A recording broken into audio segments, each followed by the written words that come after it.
Bueno, listo. Buenos días. Vamos a comenzar con la sesión número 10. Bien, voy a compartir mi pantalla, ¿sí? Un momento. Ya, listo.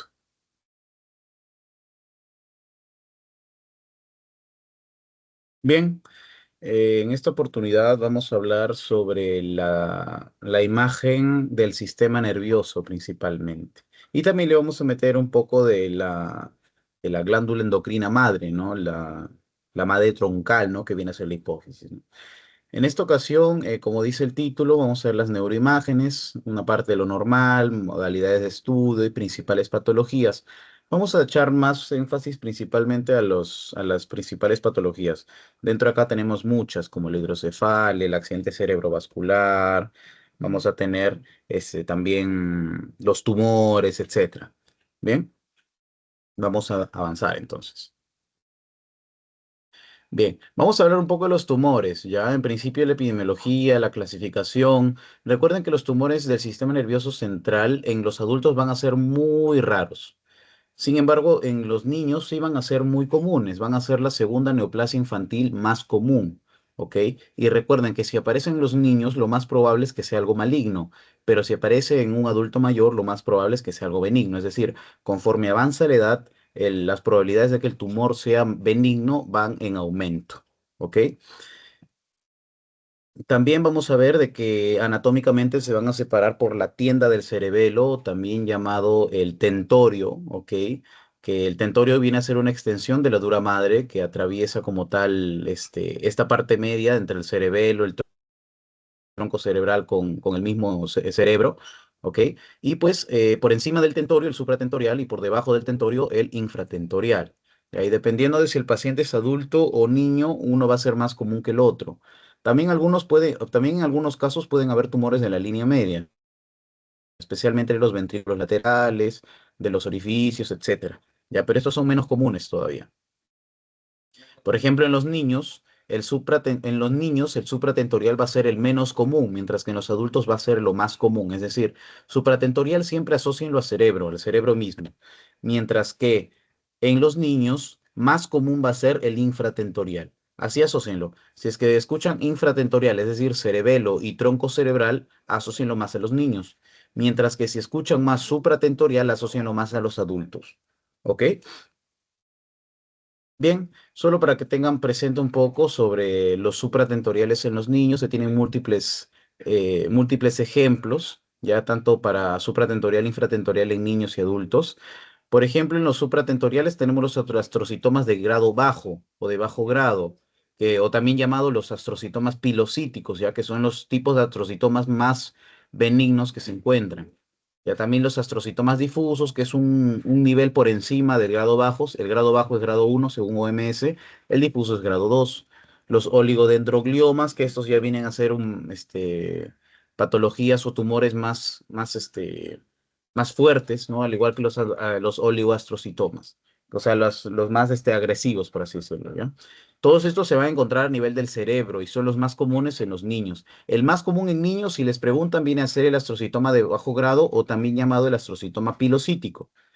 Y en cuanto a los infratentoriales, se tiene también a los astrocitomas de bajo grado, al méduloblastoma, al ependimoma del cuarto ventrículo y a los quistes dermoides o epidermoides que pueden haber, ¿ya? Mientras que en los adultos, ¿ok? Recuerden que en los niños los infratentoriales son los más comunes.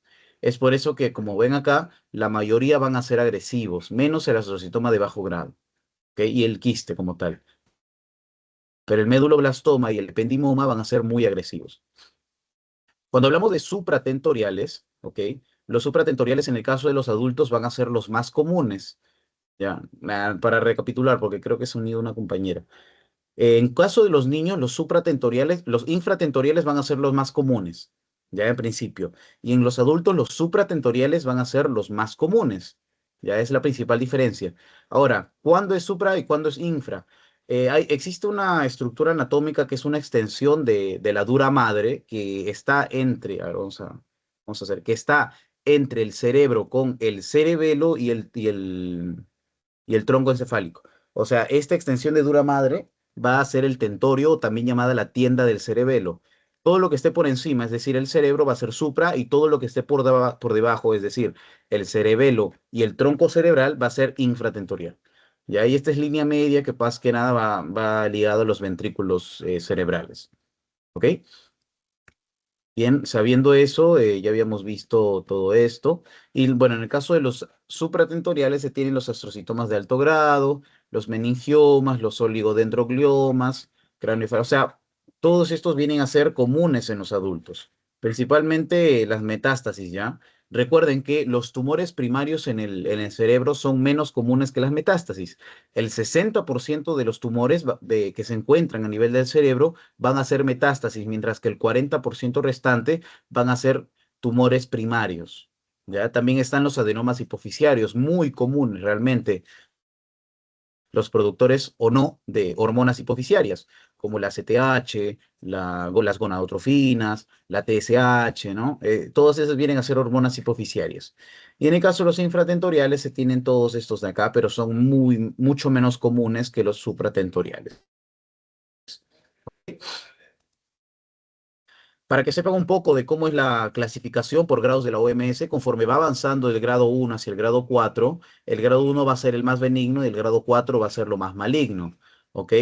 Y ustedes saben, ¿no? Cómo son, porque como ya hemos llevado patología, reconocemos, por ejemplo, que lo más benigno va a ser lo que menos se multiplica, lo que menos afecta a las estructuras anatómicas adyacentes, lo que menos eh, prolifera, etcétera. Los que son bien delimitados y eso. ¿No? Y conforme van avanzando, el grado, según la OMS, va a ir hasta el 4, donde ya la neoplasia es algo maligno, ¿no? Tiene alto índice mitótico, tiene tendencia a necrosis, de rápida evolución y pronóstico infausto, es decir, un pronóstico pobre. ¿Ok? Entonces, según la OMS, ¿cuál es el síntoma más común de los tumores cerebrales o de los tumores del sistema nervioso? Va a ser la cefalea. El 33% de los pacientes con tumores cerebrales van a tener cefalea, es decir, uno de cada tres, ¿verdad? Pero también el 32% va a tener vómitos, pero estos vómitos van a tener una característica diferente. Es decir, estos vómitos no van a estar precedidos de náuseas. ¿Por qué? Porque no son vómitos gastrointestinales, van a ser vómitos explosivos. Es decir, de un rato a otro van a tener unos vómitos explosivos de manera abundante, de manera estrepitosa, ¿ya? Sin tener náuseas anteriormente. O sea, sí o no que cuando uno está mal, por ejemplo, del estómago, etcétera, tiene náuseas, pero, o sea, tiene náuseas antes de vomitar. En este caso, el paciente no va a tener vómitos a por doquier, a granel, ¿ok? Se tiene, por ejemplo, la ataxia, ¿no? Que daña, la ataxia es más que nada de la pérdida de equilibrio, no puede avanzar, etcétera, se altera la marcha, y todos estos vienen a ser, otros, otros síntomas que se tiene, por ejemplo, el papiledema, que se ve con un fondo de ojo, recuerden, el fondo de ojo para ver si es que existe una hipertensión endocraniana a nivel de las arterias a ese nivel. ¿Ok? Eso se encuentra en un 13%. También están las convulsiones, estrabismos, macrocefalia, letargo, etcétera. ¿Ok? Bien. En sí, la radiografía de cráneo, para evaluar los tumores o en general como tal, solo te va a servir para ver fisuras, tal vez, para ver fracturas, pero no fracturas complejas. Ya a un politraumatizado que se ha golpeado la cabeza, tal vez, no le vas a tomar una radiografía de cráneo directamente, le vas a tener que tomar una tomo. Entonces, Diego, ¿por qué has puesto la radiografía de cráneo? Porque la radiografía de cráneo te puede ayudar para ver fracturas simples a nivel de la calota craneana, no a nivel de los huesos que están dentro de la calota craneana. Por ejemplo, los de los maxilares, ¿no? Interiores o de la base del cráneo, eso no te va a servir. Pero en principio, para ver también los tumores, no te va a servir la radiografía de cráneo. No te va a servir, ¿ok? Puede tener unos signos de hipertensión endocraniana, como lo vemos a la izquierda, que es el incremento de las impresiones digitiformes, que más que nada viene a ser estas líneas blanquecinas, radiopacas que se ven acá. Ya, estas son un signo de hipertensión endocraniana. También las diástasis de suturas. ¿A qué se refiere con esto? Se refiere a que las suturas que embriológicamente o naturalmente se han cerrado en el ser humano, estas se van a ir abriendo de poco en poco. Se abren las suturas. Las deformaciones anatómicas y también las calcificaciones. ¿Ok? Entonces, las tres primeras van a ser los signos indirectos porque no hay signo directo de hipertensión endocraniana. Ya son signos indirectos como tal, pero aún así no es 100% específico. ¿Ok? Miren miren las impresiones digitiformes, la diástasis de suturas. Entonces, para eso puede ayudar una radiografía de cráneo. Sin embargo, hoy en día está totalmente descontinuada. Existen otras técnicas de imágenes que nos van a ayudar más. Por ejemplo, una angiografía cerebral, una angiotac. Ya, eso es importante que lo tengan en cuenta. La angiografía cerebral va a ser una técnica de imagen de la radiología intervencionista. ¿Ok? Es decir, ustedes van a tener que, bueno, el médico radiólogo va a tener que inyectar una sustancia de contraste y mediante fluoroscopía ver cómo es que están yendo los vasos a nivel cerebral. Ahora, acá ustedes en la angiografía pueden detectar de todo, ¿ah? Pueden detectar, no sé, un aneurisma, pueden detectar un cúmulo como tal de neovascularizaciones, pueden detectar un chorro que está saliendo, ¿no? Por tal vez un ACV hemorrágico, etcétera. Es esa la importancia de la angiografía cerebral. Ahora, no solo eso, sino que también permite hacer tratamientos mínimamente invasivos, ¿no? Como una angioplastía, ¿no? Si tienes un vaso obstruido, que lo ves en la angiografía, puedes ponerle un balón y hacer que el trombo vaya y siga su ruta o simplemente absorberlo. Entonces te permite hacer tratamientos mínimamente invasivos y obviamente se utiliza sustracción digital. ¿Qué es sustracción digital? Por ejemplo, ustedes a cada caso ven el cerebro, ven ustedes tal vez la calota craneana, el resto de órganos, no, no ven nada. Ya, eso significa sustracción digital. Estoy sustrayendo el resto de estructuras anatómicas para solamente ver la vascularización cerebral. Mientras que por otro lado se tiene el angiotac, que también puede hacer sustracción digital. Por ejemplo, acá el médico solo ha dejado la calota craneana y los vasos sanguíneos. Pero, por ejemplo, si ustedes hacen un énfasis acá, por ejemplo, pueden ver tal vez un aneurisma. Este ya es un aneurisma, ¿no? Entonces, usa contraste yodado en este caso. ¿Ya? Recuerden que como es TAC, una tomografía axial computarizada, como es TAC, necesito utilizar contraste yodado. Todos los TAC van a utilizar contraste yodado, ¿ok? Pero en este caso no te va a permitir hacer intervenciones. Esa es la principal diferencia, ¿ok? No te permite hacer intervenciones. Te puede diagnosticar ateromas, tumores, infartos, aneurismas, hemorragias, etcétera. Casi lo mismo, solo es que en este caso te diagnostica ateromas. ¿Por qué? Porque la tomografía te puede ver los ateromas. ¿Por qué? Porque los ateromas están hechos de calcio. La resonancia no te va a ver, no te va a ver el calcio y por lo tanto no vas a ver un ateroma. ¿Ok? Sigamos. Bien, solo para que tengan presente, esto no les van a preguntar, ¿ok? Pero tal vez una que otra característica importante sí les pueden preguntar, ¿no? El astrocitoma, recuerden, de grado 1 va a ser el astrocitoma pilocítico o de bajo grado, mientras que el grado 2 va a ser el astrocitoma difuso. También es de bajo grado, sin embargo, es un poco por encima porque aumenta la tasa mitótica principalmente. ¿Ok? En estos casos, vamos a ver de que no va a tener como tal una forma tan característica. Puede tener un montón de edema. Miren, esta es una resonancia. Miren cómo el tumor está hiperintenso y hay un gran edema también rodeando. Este ya viene a ser también una resonancia. ¿Ya? Igualmente acá, miren cómo está de grande. Tiene bordes irregulares. Es poco frecuente que sea maligno realmente, ¿ya? Afecta también al córtex, etcétera. O sea, el astrocitoma difuso como tal no lo vas a diagnosticar al 100% con una tomografía o una resonancia. En estos casos es mejor hacerle la biopsia. Ah, y algo que me olvidaba de los astrocitomas, ¿ya? Los astrocitomas en sí no se van a terminar de quitar al 100% cuando le haces una extirpación quirúrgica.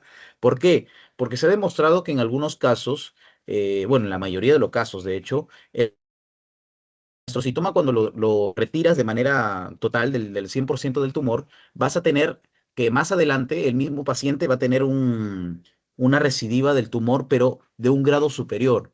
Es decir, si tú tienes un astrocitoma pilocítico y lo extirpas al 100%, de acá a 5 o 10 años vas a tener un astrocitoma difuso de grado 2 y así sucesivamente hasta tener un glioblastoma, que es el astrocitoma de grado 4. ¿Ya? Es por eso que teóricamente no se requiere de extirpar todo el astrocitoma en sí. O sea, se extirpa el 60, el 50% y demás. ¿Ok? Se tiene el pilocítico, que este es el de grado 1, son supratentoriales o también infratentoriales, pero acá es importante tener en cuenta que tiene un nódulo. Dentro del tumor pilocítico va a tener un nódulo, ¿ok? Y este nódulo, dependiendo obviamente de la secuencia que se tiene en una resonancia, se va a ver de distinta manera. Por ejemplo, en T1, donde el agua se ve donde el agua se ve negra, hipointensa, y donde la grasa se ve hiperintensa. Miren cómo el tumor se ve, ¿no? Totalmente negrito. Esto, bueno, está hipointenso, pero más hipointenso incluso está el nódulo que se encuentra acá. Si le haces en T2, donde el agua es hiperintensa, miren cómo se ve, ¿ya? Se ve el tumor hiperintenso y el nódulo hipointenso. Y así lo pueden diferenciar, ¿ok? Igualmente acá, este ya es una tomografía, este ya es resonancia, pero esta es tomografía. Miren cómo la masa se ve todo hipodensa y el nódulo se ve un tantito hiperdenso, ¿ya? Cuando ven una imagen con su nódulo, ¿ya? Con su nódulo, esto lo más probable es que sea un astrocitoma pilocítico. Se le llama nódulo mural, está dentro de la misma masa, ¿ok?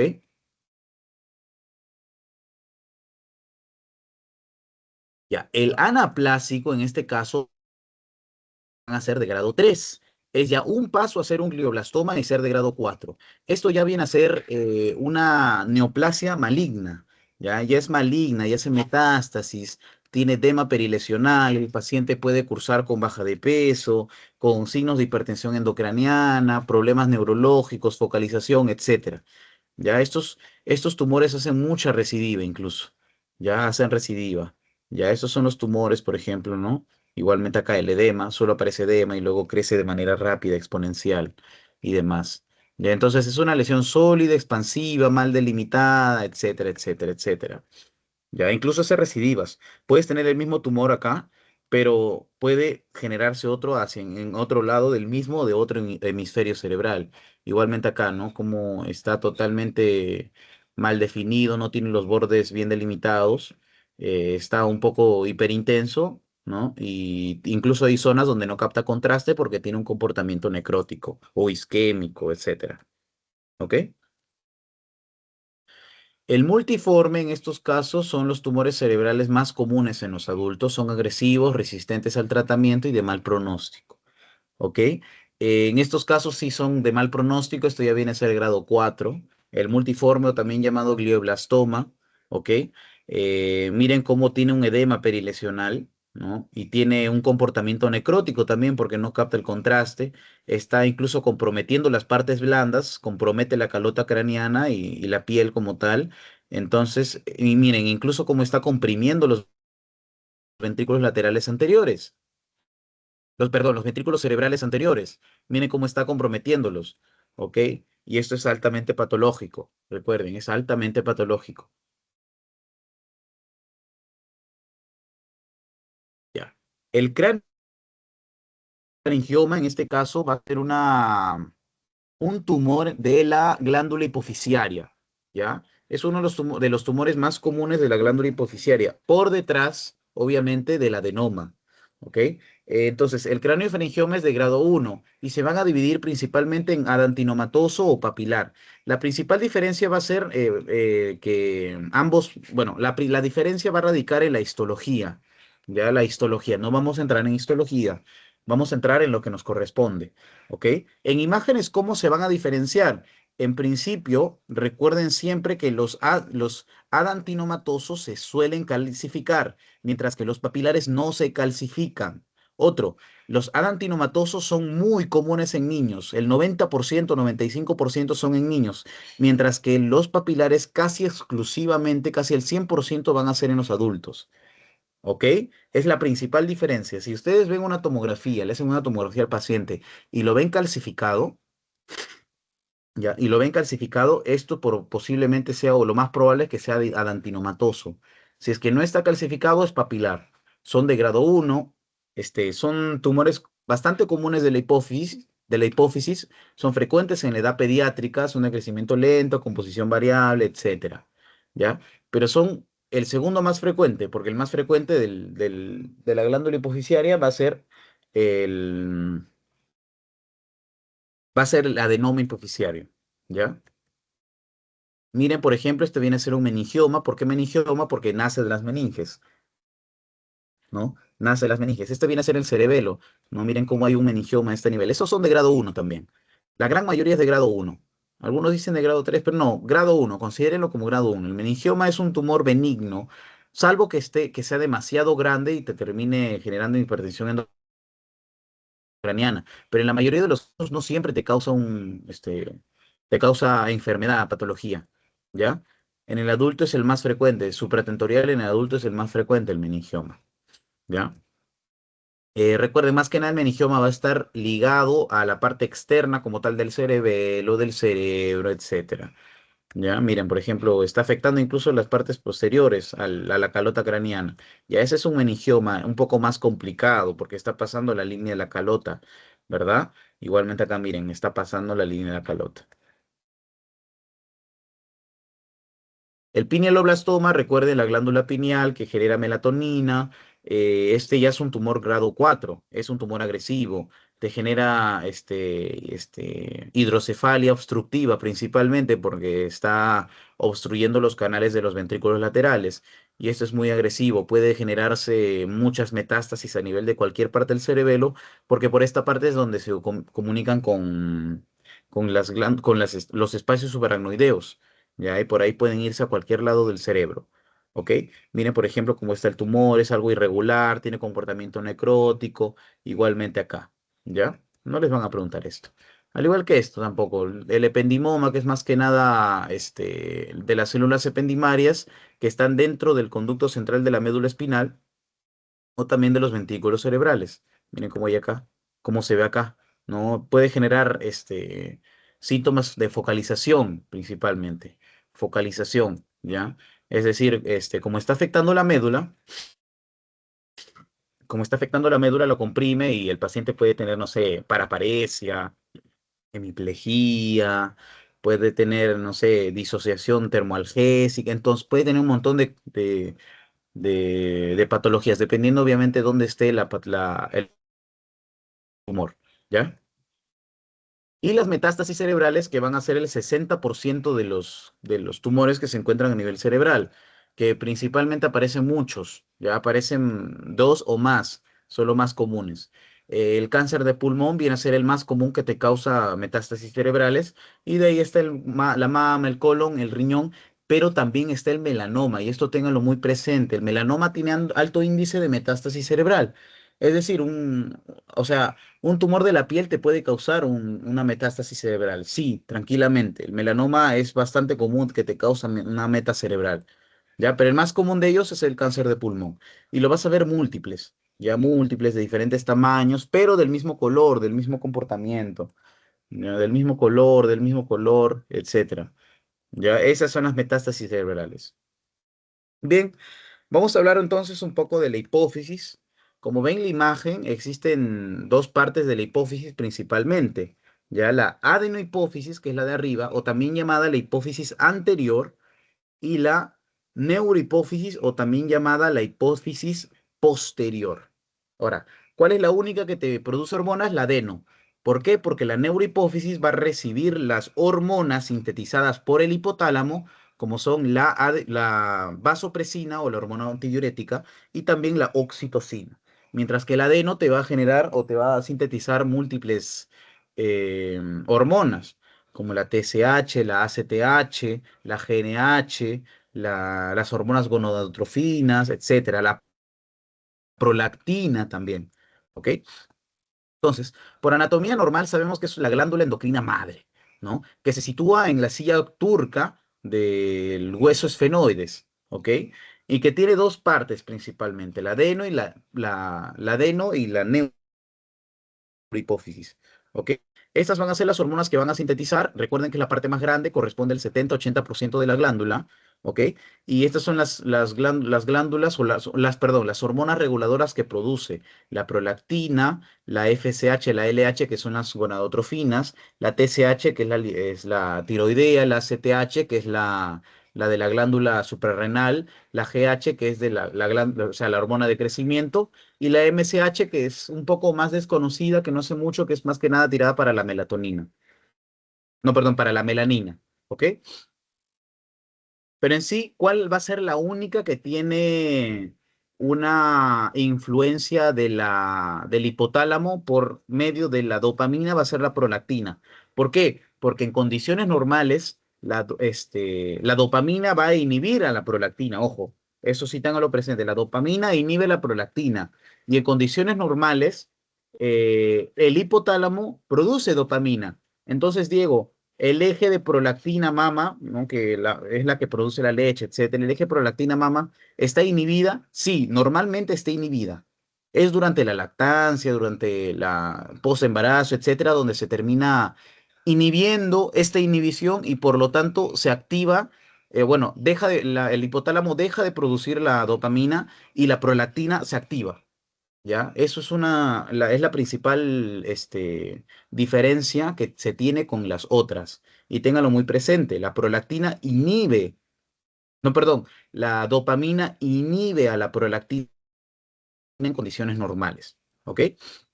Bien, esta viene así. Recuerden que el hipotálamo da las señales como tal a la adenohipófisis, en principio, para que esta adenohipófisis pueda generar todas sus hormonas. ¿Ok?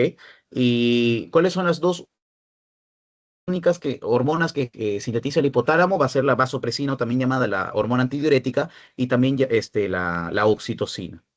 ¿Ok? Vamos a ver un poco entonces de hipotálamo. No, perdón, de neurohipófisis. La neurohipófisis, vasopresina y oxitocina, o secretadas en el hipotálamo. Entonces, la neurohipófisis va a servir como un almacén de estas hormonas y dependiendo, obviamente, de las señales que te esté dando la persona, pues ustedes van a votarlo, ¿no? Por ejemplo, la oxitocina, si es que la paciente está en proceso de dar a luz, ¿no? Esa misma distensión del útero va a generar oxitocina o también de la lactancia, etcétera, ¿ya? Por ejemplo, si quieres regular el medio interno también, esa va a ser una señal para la vasopresina, ¿ya? Y bien, esta es la menor parte, o sea, la neurohipófisis va a corresponder a un 20, un 30% de la glándula hipofisiaria, ¿ok? La oxitocina la sintetiza el núcleo paraventricular y la vasopresina el núcleo supraóptico. Nunca se olviden también de esto porque ha sido pregunta de examen. ¿Ok?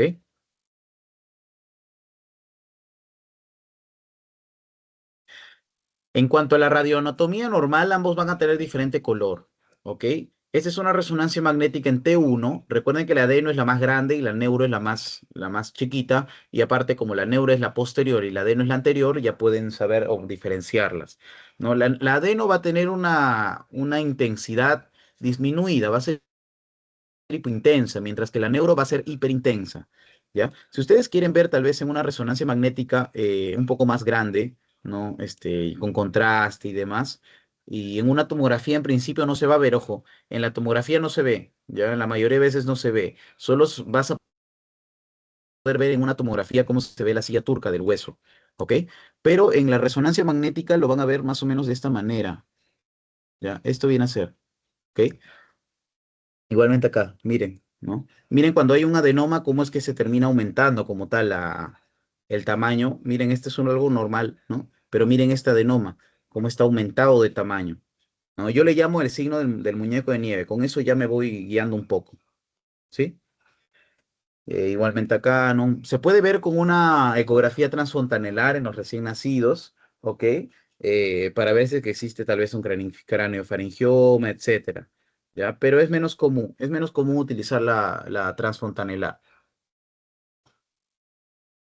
Bien, vamos a ver entonces un poco de hipófisis patológica. Ok, la hipófisis patológica se tienen múltiples tumores principalmente, como por ejemplo los adenomas, que son los más comunes. Se dividen en micro y macro adenomas.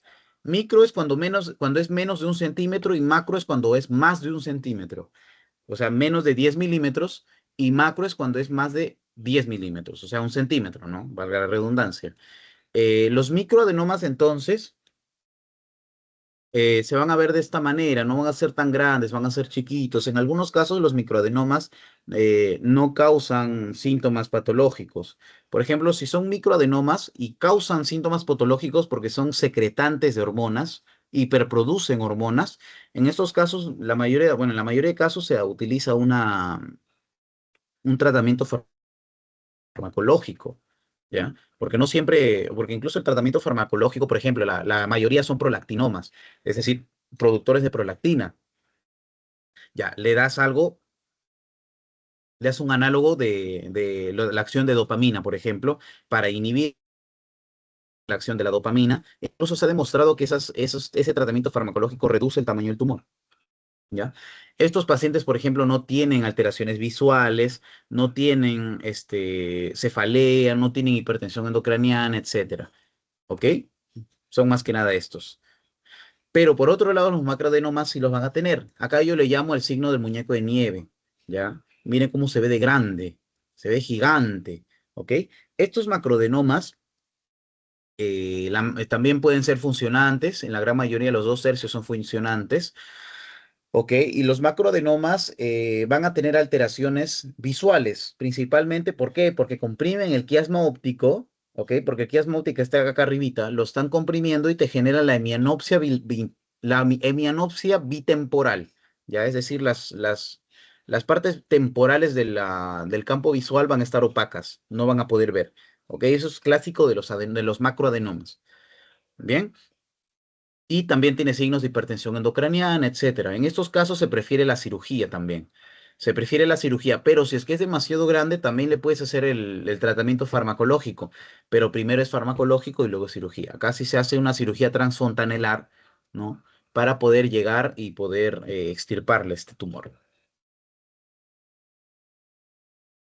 Bueno, el craniofaringioma ya lo hemos visto, ¿no? Se divide en dos, el adantinomatoso que se calcifica y es común en niños, mientras que el papilar es más común en los adultos, casi exclusivo y nunca se calcifica.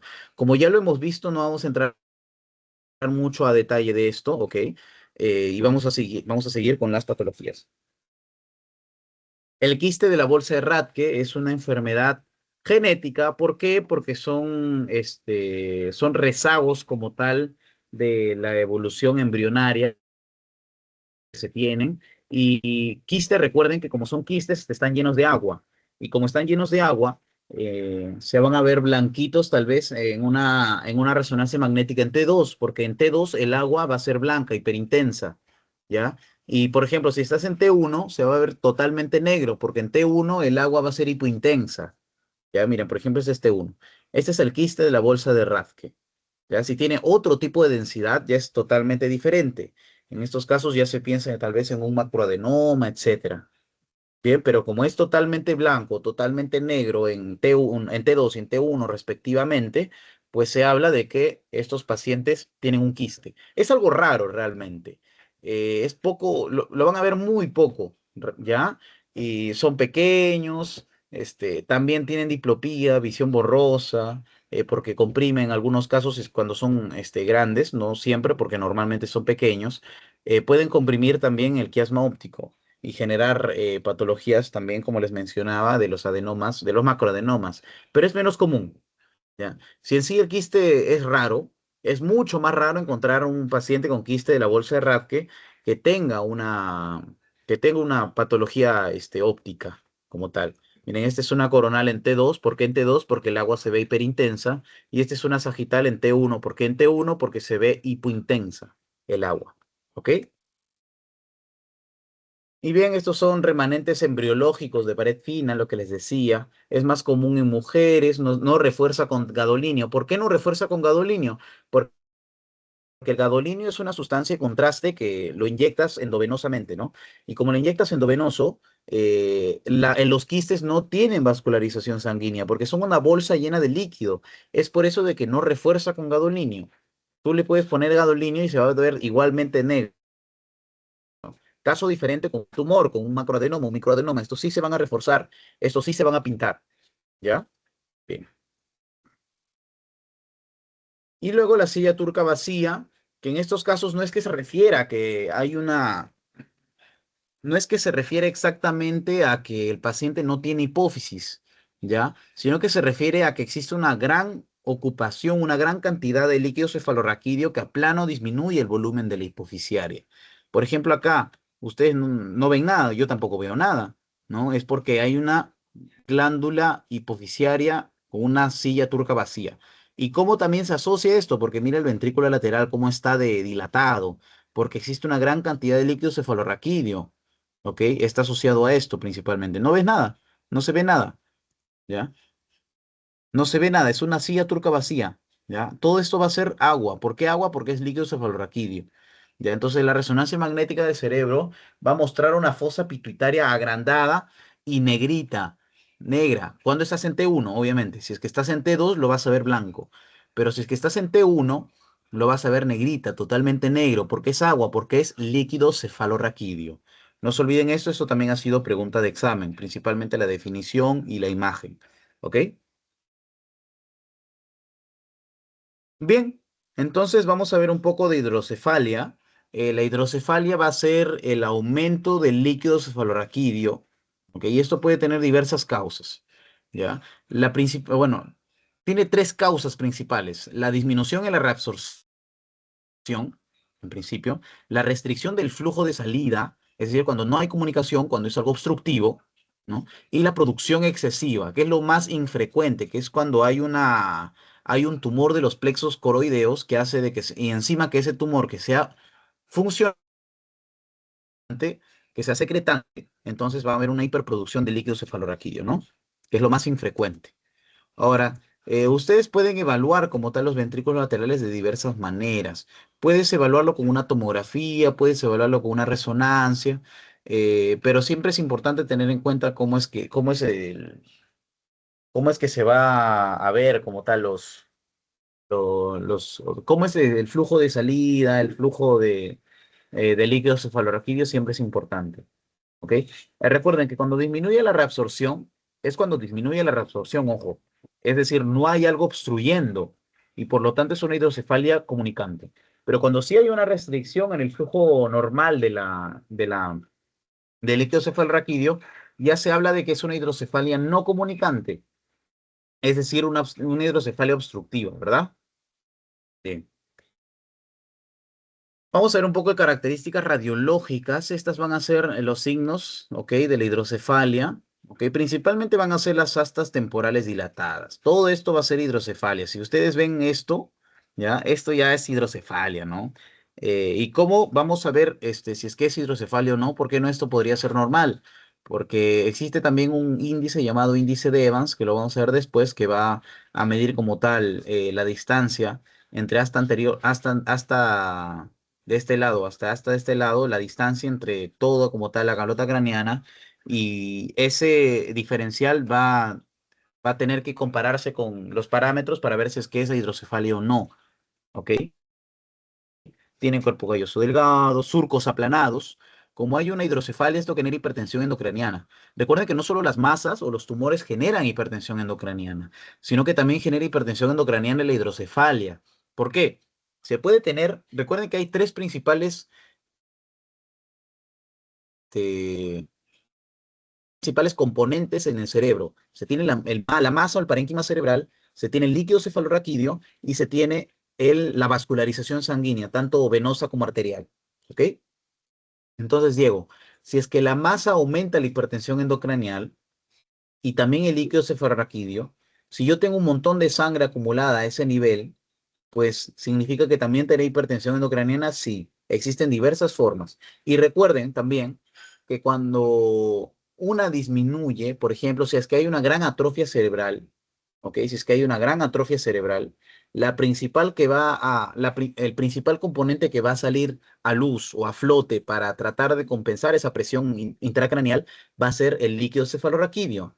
Eso es ley, ¿ok? Y eso es importante que lo conozcan porque vamos a ver de que en casos de atrofia cerebral también existe un tipo de hidrocefalia, ¿ok? Entonces, estos son todos los signos radiológicos que no necesariamente deben saber, solamente lo de los surcos aplanados, la pérdida de las cisuras, etcétera, y obviamente de las astas temporales dilatadas, ¿ok? Y esto es lo que les decía, el índice de Evans, la relación entre las astas frontales de los ventrículos laterales y el biparietal entre ambas laterales internas del cráneo. Es decir, vas a terminar midiendo como tal, bueno, esta es una TC y esta es una resonancia magnética. Vas a terminar midiendo esto de acá con todo de acá, ¿no? O esto de acá incluso con todo el cráneo. No, esto está mal. Ya, esto está mal. Esta línea debería ir de cráneo a cráneo. Ya no debería ir de esta hasta. Pero lo importante acá que deben conocer es que los valores van a ir de 0,2 a 0,25 normalmente. Ya cuando es más de 0,5 se habla de ventriculomegalia y cuando es ya más de 0,3 hablamos ya de una hidrocefalia, ya ventriculomegalia en sí, propiamente dicho. ¿Ya? Entonces, esto solo para que no se confundan. Es más, no lo puedo ni siquiera editar. No sé qué le pasa a mi laptop. Pero no se confundan ahí, chicos, ¿ya? Esto no es así. Esto se tiene que avanzar hasta ambos lados. Ya se avanza hasta ambos lados y este va a ser el índice principalmente para ver si es que es o no hidrocefalia. Ahora, la clasificación es en base a si es que es no comunicante o obstructiva o comunicante y no no obstructiva, ¿no? Recuerden que cuando es obstructiva es que no hay una comunicación y por lo tanto hay una obstrucción, pues obviamente como su nombre lo dice, ¿ok? Y se tienen todos estos ejemplos, por ejemplo, ¿no? Se tienen malformaciones congénitas, tumores intracraneales, quistes, etcétera. Y cuando es no obstructiva, se tiene que hay una alteración en la absorción del líquido cefalorraquídeo. No hay una obstrucción del flujo, ojo. Y esto puede ser por meningitis, por una inflamación o por una hemorragia también bastante fuerte, trombosis de los senos venosos, etcétera. Ya esa es la principal diferencia y la principal clasificación. Ahora, según los tipos de hidrocefalia, se tiene que la obstructiva puede ser no comunicante o comunicante y la no obstructiva puede ser ex vacuo o hipersecretora. ¿Ok? La obstructiva, en este caso, la no comunicante va a ser una obstrucción del drenaje intraventricular. ¿Ya? Principalmente puede ser por un tumor, este de acá principalmente, puede haber o más, puede ser por quistes, etcétera. Mientras que la no obstructiva, bueno, en este caso también es comunicante, ¿ya? Ambos son obstructivas, ¿ya? Pero comunicante viene a ser obstrucción del drenaje principalmente, ¿ok? Obstrucción del drenaje. Ya no se sabe a ciencia cierta que hay acá, porque recuerden que para ver mejor las patologías, la tomografía no es buena. Para ver patologías, lo mejor es que sea una resonancia. Por ejemplo, acá, ¿no? Miren, cómo es que se ve que hay una cierta comunicación como tal, pero está totalmente dilatado. Es porque hay una posible obstrucción en el drenaje. ¿Ok? Acá hay más de obstructiva, comunicante, no comunicante, que esto ya lo vimos, ya no vamos a ir mucho. Miren, el quiste coloide del tercer ventrículo, ¿ya? Cómo está de grande y cómo está comprimiendo, ¿ok? Acá. Cómo está evitando que salga, cómo está evitando que salga como tal líquido cefalorraquídeo igualmente acá. Miren la diferencia, principalmente en una tomografía de una resonancia. En la tomografía no se ve prácticamente nada, en la resonancia sí se logra ver, ¿ya? Es por eso que la resonancia es mucho mejor. Mientras que la obstructiva se tiene que hay como tal una obstrucción en el drenaje, ¿ya? Esta es una disminución en la reabsorción del líquido cefalorraquídeo, puede ser por hidrocefalia normotensiva, y esto es bastante común, ¿ah? Hidrocefalia normotensiva es bastante común, principalmente en el adulto mayor. Ya vamos a ver más adelante que esta es, justo sale acá, la hidrocefalia normotensiva o crónica del adulto mayor. ¿Ok? Que tiene esta triada, es el síndrome de Hacking-Adams. Se tiene la incontinencia urinaria, la demencia y la alteración de la marcha o la ataxia, que es lo mismo. ¿Ok? Pero todo esto va a estar relacionado con una hidrocefalia. Y esta hidrocefalia tiene una presión intracraneal normal. No va a tener alteración en eso. ¿Ok? Y la no obstructiva se tiene principalmente la de los plexos coroideos, el papiloma, que es secretante, ¿no? Que es secretante. Esto genera, el líquido cefalorraquídeo es muy infrecuente, obviamente, pero genera, o bueno, produce líquido cefalorraquídeo y causa esta hidrocefalia masiva como tal, ¿no? Y esta es diferente. Por ejemplo, en los pacientes que tienen síndrome de Parkinson, ¿no? O enfermedad de Parkinson, ya, que se llama así, mejor dicho. Enfermedad de Parkinson, a la larga van a tener atrofia cerebral. Y estos pacientes recuerden que como está disminuyendo como tal la presión intracraneal, no puede, el líquido cefalorraquídeo va a ser la primera que va a saltar. Y es por eso que hace una hidrocefalia ex vacuo. Pero hoy en día no se le llama ex vacuo, es vacuo. A razón de examen, sí, apréndanse ex vacuo.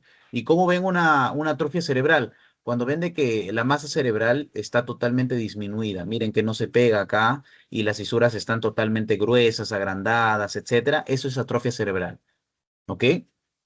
Y por razones de examen, apréndanse ex vacuo, pero por razones tal vez de sus rotaciones, apréndanse simplemente atrofia cerebral, ¿no? Una hidrocefalia por atrofia cerebral, ¿ok?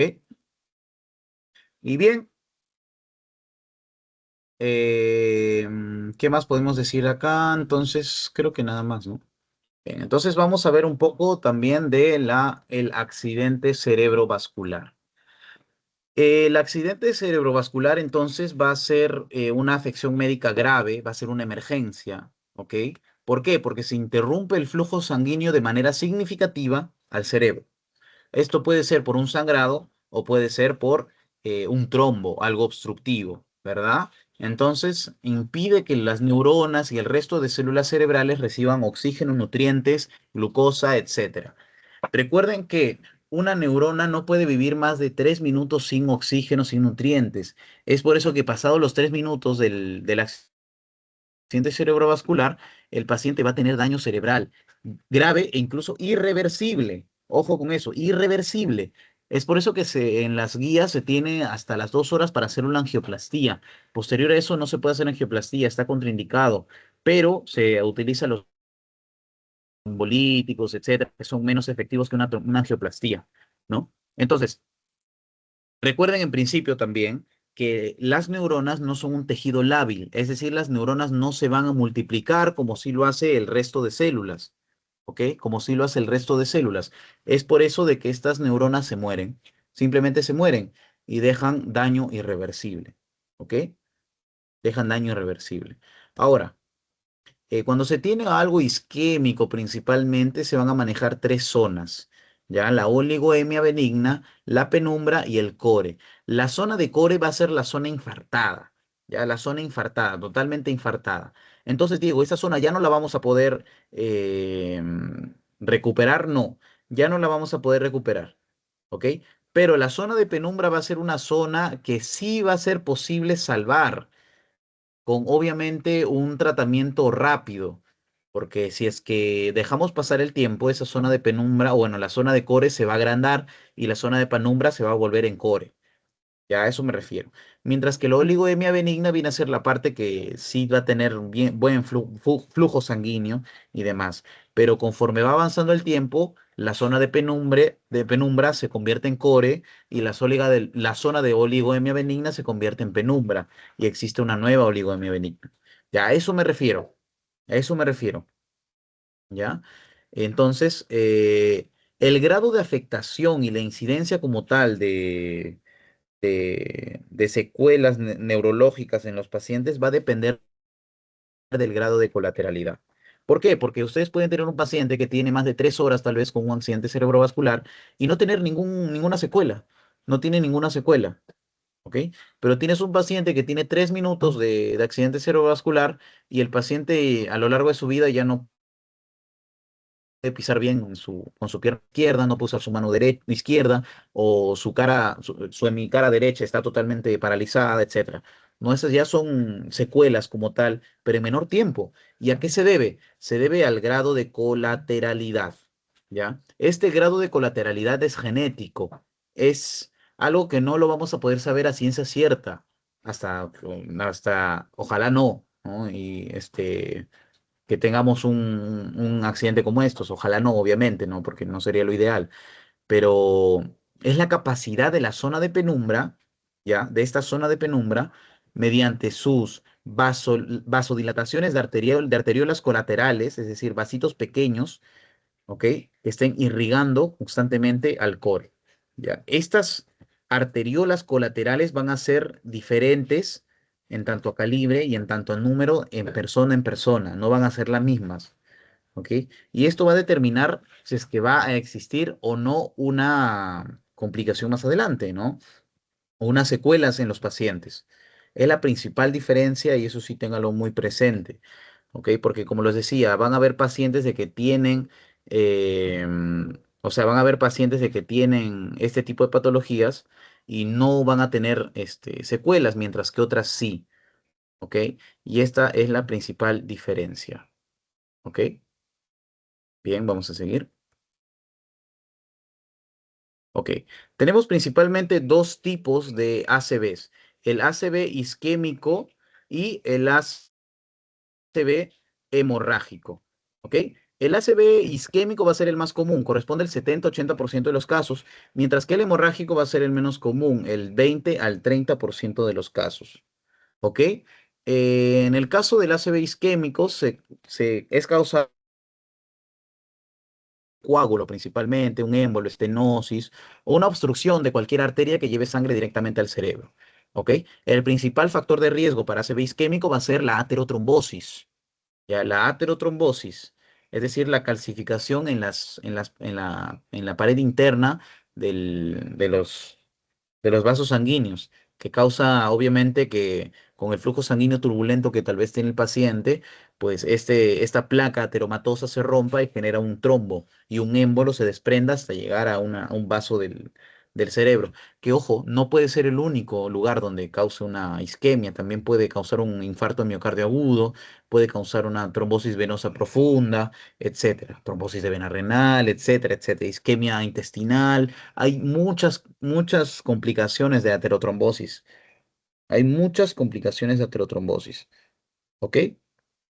Pero bien, entonces, eh, esta es una imagen representativa, más que nada, cómo es que hay un trombo y está evitando que pase la sangre hacia el cerebro y esto hace que disminuya la irrigación sanguínea principalmente, mientras que el hemorrágico es totalmente diferente. Ya, en el hemorrágico va a haber una ruptura del vaso sanguíneo. ¿Y cuál va a ser la principal diferencia en la fisiopatología de una con la otra? Va a ser que en el hemorrágico va a tener un factor de riesgo bastante importante. En este caso va a ser la hipertensión arterial, ¿ya? La hipertensión arterial va a ser la principal causante de ACV hemorrágico, ¿ok? Ahora, también, algo hemorrágico va a ser algo abrupto, ¿ya? Algo abrupto. Es decir, no va a tener, vas a tener 0 por 0 de irrigación sanguínea, ¿ok? Cero, irrigación sanguínea. Mientras que, el isquémico va a ir de manera gradual, ya va a ir de manera gradual. En la mayoría de los casos, pero no siempre es así, tal vez a veces puede ser abrupta. Ahora, recuerde que como tienes algo en el cerebro que está aumentando la sangre, un componente básico de la presión intracraniana, está aumentando la sangre, entonces vas a tener signos de hipertensión endocraniana acá, en el hemorrágico. Vas a tener cefalea, puedes tener papiledema, puedes tener vómitos explosivos. Ya, esa es la principal diferencia en cuanto a la clínica como tal de una con la otra. El resto van a hacer lo mismo, va a tener signos focales, va a tener problema del habla, parálisis de un lado de la cara, etcétera. Es la principal, disminución del estado de conciencia, todo eso va a ser igual. Pero es la principal diferencia clínica que se encuentra una con la otra. Esta va a tener signos de hipertensión endocraniana, mientras que esta no. Este es, por ejemplo, para que vean cómo es la evolución de un infarto cerebral en una TC. Recuerden que en una tomografía computarizada, el infarto cerebral como tal, o el ACV isquémico, se va a ver muy poco realmente, ¿ya? Se va a ver muy poco. Incluso hay algunas literaturas que consideran que la tomografía computarizada hasta las 48 horas se puede ver normal. Ojo, se puede ver normal. Entonces, Diego, lo mejor es hacerle una resonancia magnética. Sí, la resonancia magnética te va a poder ver la isquemia desde el primer minuto. ¿Ok?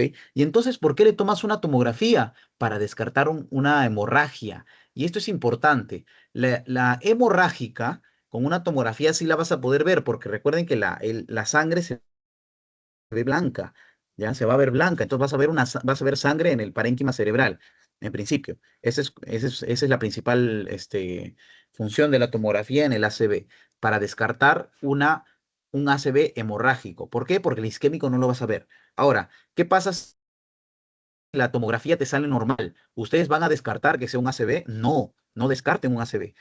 Descartan un ACV hemorrágico, pero no un isquémico. Inmediatamente lo consultan al paciente si pueden costearse una resonancia magnética. Sería lo ideal que lo tengan presente.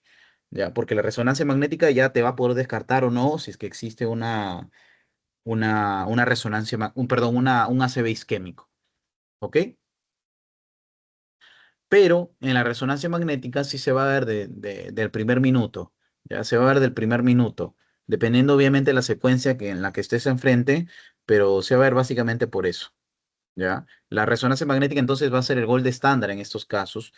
Eh, Sin hablar de radiología intervencionista, porque si hablamos de radiología intervencionista, la angiografía va a ser muy importante en estos casos.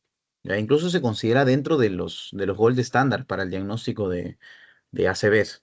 ¿Ok? Bien, el ACV isquémico, entonces, la angiotomografía, como les decía, la angiotem va a ser el método de elección para el diagnóstico y la diferenciación de sus dos tipos por su gran especificidad y sensibilidad. ¿Ok? Entonces, el ACV isquémico principalmente, con un angiotem, el angiotem, recuerden que te ve los vasos. Puede ver obstrucciones en estos casos, sí. Si es que es solo una tomografía, no te va a ver al 100% una zona de isquemia. Pero como solamente te estás quedando o solamente estás observando los vasos en estos casos, pues sí vas a poder ver como tal una obstrucción, una hemorragia, etcétera. Entonces es de gran especificidad y sensibilidad. Ahora, en el caso del ACV hemorrágico, se tienen dos tipos, de hemorragia primaria y hemorragia secundaria. La primaria es principalmente por rotura de cualquier vaso, por una red vascular normal, es decir, se ha formado una red vascular sin problemas, embriológica está normal, pero cuya pared se ha debilitado conforme va pasando el tiempo y conforme hay enfermedades degenerativas, etcétera, o secundarias a esclerosis, o aterosclerosis, angiopatía amiloide, etcétera. Recuerden que en los adultos mayores es muy común tener la angiopatía amiloide. Ojo, es muy común tener angiopatía amiloide. ¿Ok? Es incluso la principal causa de los ACV hemorrágicos en los adultos mayores, mientras que en los jóvenes o en los adultos jóvenes, eh, la causa más común va a ser la aterotrombótica o incluso también se me fue el nombre, la aneurismática, es decir, aneurismas que se terminan rompiendo y generan este ACV hemorrágico. Entonces, la primaria va a ser una formación de una red vascular normal, pero debilitada por procesos degenerativos, secundarios a aterosclerosis, angiopatía amiloide, etcétera. ¿Ya? Entonces, esta viene a ser la principal definición de las hemorragias primarias, mientras que las hemorragias secundarias, en este caso, van a ser por vasos congénitamente anormales. Acá ya entran los, este, las aneurismas, las vasculitis, las inflamaciones asépticas o sépticas, etcétera. Ya acá sí entran estos tipos de malformaciones arteriovenosas que se me olvidaba, etcétera. ¿Ya? ¿Cuáles son las más comunes? Las primarias, obviamente. Entonces, si hablamos de ACV hemorrágico, la causa más común en los adultos mayores, hablamos de angiopatía amiloide, ¿ok? Si hablamos de los jóvenes, ya, o los adultos, adultos jóvenes, etcétera, la causa más común va a ser la aneurismática. Y eso sí ténganlo presente porque también ha sido pregunta de examen, no solamente no solamente lo necesitan saber en radiología, sino también en medicina, ya que creo que van a llevar medicina. Aunque no como medicina, sino como ha cambiado los cursos, lo van a ver uno por uno. Pero es importante que lo conozcan, porque de acá va a salir muchas preguntas también. Y bien, esta es una arteriografía por sustracción digital. Miren cómo es que se termina viendo una fuga como tal de contraste por una arteria, ¿no? Y cómo el resto como tal de la masa no se termina de irrigar al 100%. Eso es porque hay eso es porque hay un ACV isquémico principalmente. Y recuerden que la arteriografía te ayuda a ver principalmente los vasos sanguíneos, porque principalmente las arterias, ¿no? Y utiliza sustancia de contraste, utiliza energía fluoroscópica y nada más eso, ¿no? E incluso te permite hacer tratamientos mínimamente invasivos como angioplastías, correcciones, etcétera, ¿no? Mientras que en este caso viene a ser una hemorragia intracraneal en tomografía computarizada, ¿ya? Una hemorragia intracraneal se puede ver desde el minuto uno con una tomo, ¿ya? Una hemorragia, sí, lo puedes ver como un atomo, pero una isquemia no lo vas a ver con un atomo. Es la principal diferencia, ¿ya? Ahora solo vamos a ver un poco de las diferencias entre hemorragia subdural y hemorragia epidural, ¿ya? La hemorragia subdural, ¿ok? Es algo más que aparece de manera crónica. ¿ya? Es algo que aparece de manera crónica, perdón. Es algo que aparece de manera crónica. Es decir, los síntomas van a ir apareciendo de manera gradual. Ya los síntomas puede tener un intervalo lúcido, luego va a ir disminuyendo su estado de conciencia y demás. ¿Por qué? Porque normalmente cuando es una hemorragia subdural, la causa más común es por un golpe. Los dos son más comunes por un golpe, ¿ya? Pero esta hemorragia subdural es la hemorragia de una vena. Las venas tienen menos presión que una arteria, en principio. Entonces, la hemorragia subdural como tal, el deterioro va a ser gradual y la forma en la tomografía va a ser una forma de media luna, como lo ven ahí, ¿no? Tiene una forma de media luna bien, bien plasmada en la mano izquierda, ¿no? En la parte derecha del paciente. Y genera un efecto de masa. Mire cómo está comprimiendo estos ventrículos hacia el otro lado. Está cruzando incluso la línea media, ¿ya? Usualmente es venoso, no se olviden. Es por eso que el aumento de sangre va a ir de forma gradual. Mientras que la epidural, en este caso, también es causada por un sangrado, pero va a ser causado por el sangrado de la arteria meningia media. Principalmente la arteria meningia media es la que más se lesiona, es la que se encuentra y la podemos tocar, ¿no? En algunos casos, no siempre, porque está por debajo incluso de la temporal, ¿ya? Pero ¿qué pasa cuando esa se lesiona? ¿Ya? Cuando hay una alteración entre el cráneo y la dura madre, es que hay un sangrado abrupto, porque es una arteria, y es una arteria muy vascularizada. Es por eso que el sangrado es abrupto y la presentación de signos y síntomas de focalización, etcétera, van a ser también abruptos. Puede tener un deterioro de la conciencia bastante rápida, y esa es la principal diferencia entre una y la otra, ¿ok? Principal diferencia entre entre una y la otra, ¿ya? Y bien, eso sería todo. No sé si tienen una consulta, chicos, mientras les paso su post-test.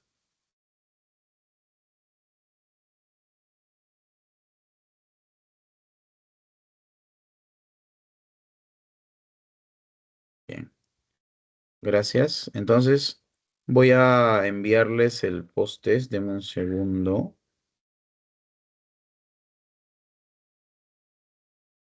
Ya, ya, listo. Les acabo de enviar el post-test. Entonces, chicos, si tienen alguna consulta, bueno, si no tienen consultas ahora, y si les surge más adelante, me pueden escribir sin ningún problema. Bien, nos estamos viendo la próxima semana. Muchas gracias.